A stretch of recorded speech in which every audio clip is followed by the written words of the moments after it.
The Red Book of Secrets. In the quiet town of Adamma, life moved at a gentle rhythm.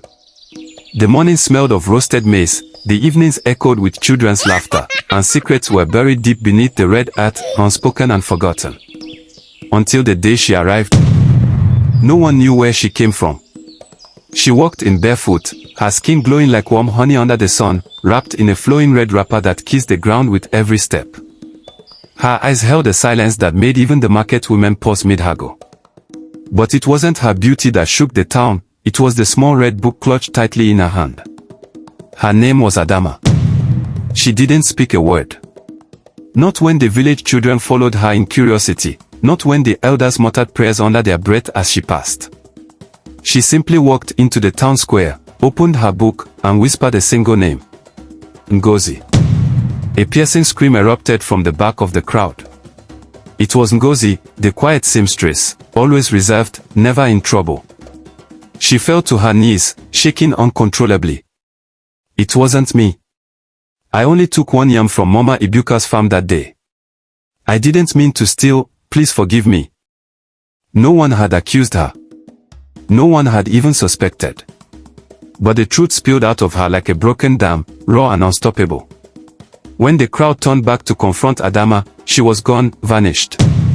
Some swore they saw her melt into the wall of the abandoned colonial house beside the square. Others said she disappeared into thin air. By dawn the next day, Umuk was no longer a peaceful town. Confessions began to pour from mouths that had stayed shut for years.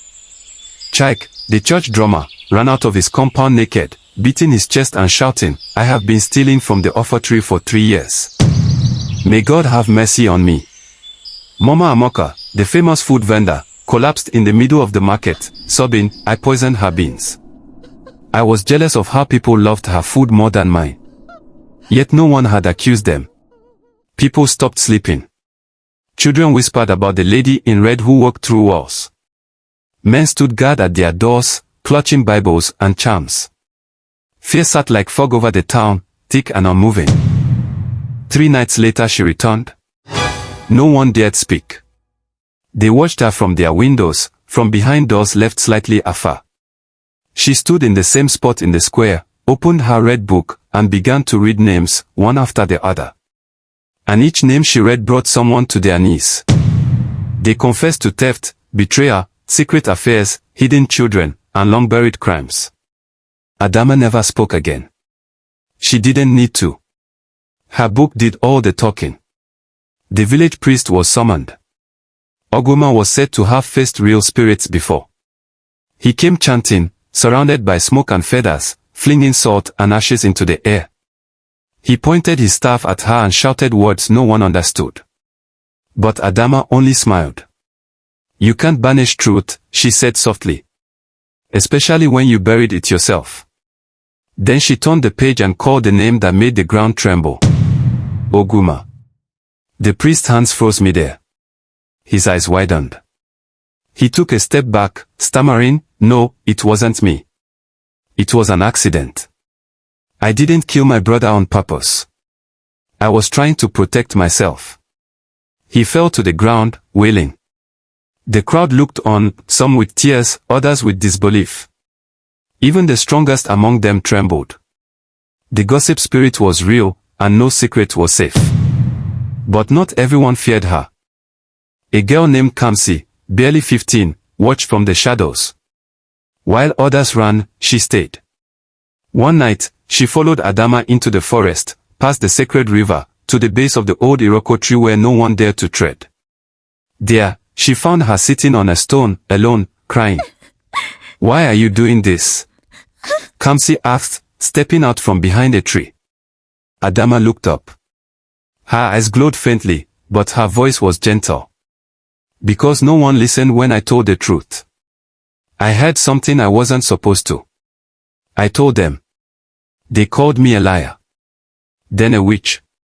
They buried me alive." Kamsi's breath caught in her throat. "I begged them," Adamma continued. "But they sealed the ground with their silence. Now I hear everything. Every whisper. Every thought they hide in their hearts. The red book writes itself." She stood and handed the book to Kamsi. You listened. You cared. That is enough. And just like that, she was gone.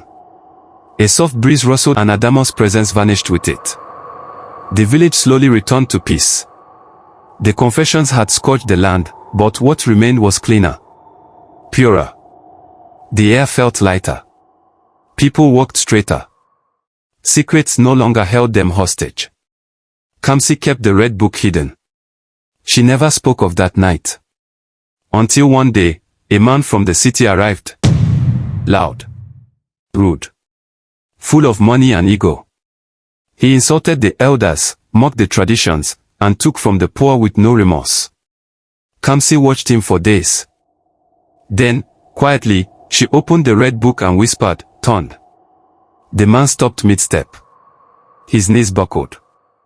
I never meant to leave her. I left the house when it caught fire. I was afraid. I let her burn. The town watched in silence as he broke down, a grown man unraveling in the dust. No one asked how Kamsi knew. They didn't need to. They had seen this before. And somewhere in the shadows, the wind carried a whisper, "They are listening always." Like, comment, and hit the subscribe button for more stories.